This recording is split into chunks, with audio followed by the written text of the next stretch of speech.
Now the next poem is Tiger in the Zoo. About the poet. Leslie Norris is the poet of this poem, A Tiger in the Zoo. He is a famous Welsh poet and short story writer. He was born in 1921 in Wales. Leslie Norris has decided even at an early age that he would become a poet. He was very much interested in his poems of Dylan Thomas and Warren Watkins. His first poem was published in 1938, but his first book of poetry came out in 1943. His works won various awards, including the Catherine Mansfield Memorial Award.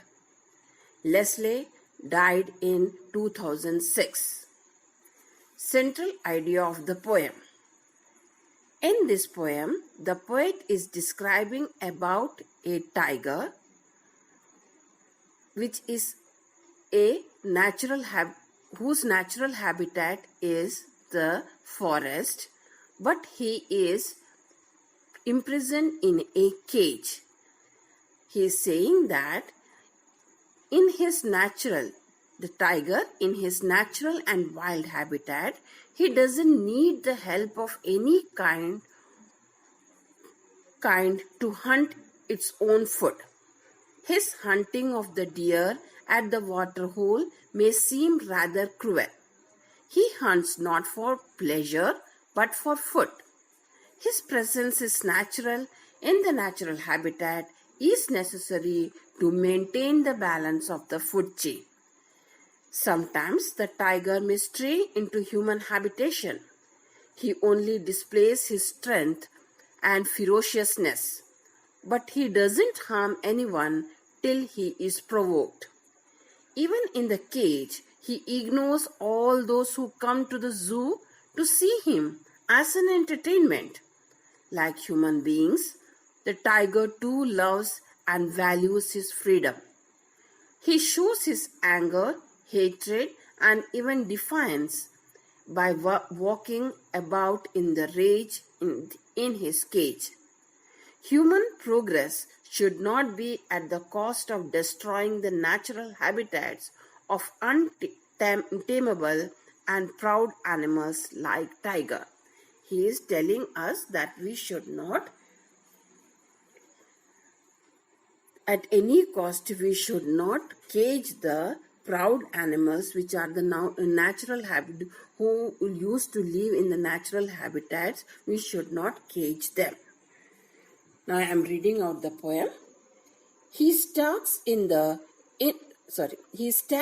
his vivid stripes the few steps of his cage on pads of velvet quiet. In his quiet reach, he should be lurking in shadow, sliding through the long grass, near the water hole where plump deer pass. He should be narrowing around houses at the jungle's edge, barring his white fans, his claws terrorizing the village. But he is locked in a concrete cell, his strength behind bars, stacking the length of his cage, ignoring visitors. He hears the last voice at the night, the patrolling car, and stares with his brilliant eyes at the brilliant stars. In the first stanza, the poet is describing that the tiger is being caged in a zoo. He is saying that though he is caged in a zoo, the tiger moves very softly and quietly with his velvet pads, and his range of movement is limited. He goes on moving around within the confines of his cage. In the second stanza, the poet is describing about the tiger in the natural habitat, that is in the forest. He is saying that he is lurking a shadow. He is watching a shadow through the long grass near the water hole. Near the water hole where a plump deer, a big full-sized deer, is drinking the water, and he is just hunting it as he is a hungry person, as he is a hungry tiger. In the third stanza, the poet is describing again that it is in the forest, the tiger is in the forest. It is terrorizing the villagers by hunting and moving into the village, entering into the village. In the fourth stanza, the poet is describing that the tiger is in tiger's natural habitat is the forest, but again it is in the concrete cell, means inside the zoo, and he has to prove his strength behind the bars. So he is moving here and there, ignoring the visitors who is staring at him. In the last stanza, the poet is describing how the day ends for the tiger. He doesn't go to sleep till the late hours of night. He hears the sounds of the cars of the zoo, official patrolling at night. The stars shine brightly in the sky, and so do his brilliant eyes at night. He is constantly looking at the brilliant stars. Alas, he watches the brilliant stars only behind the bars in his cage.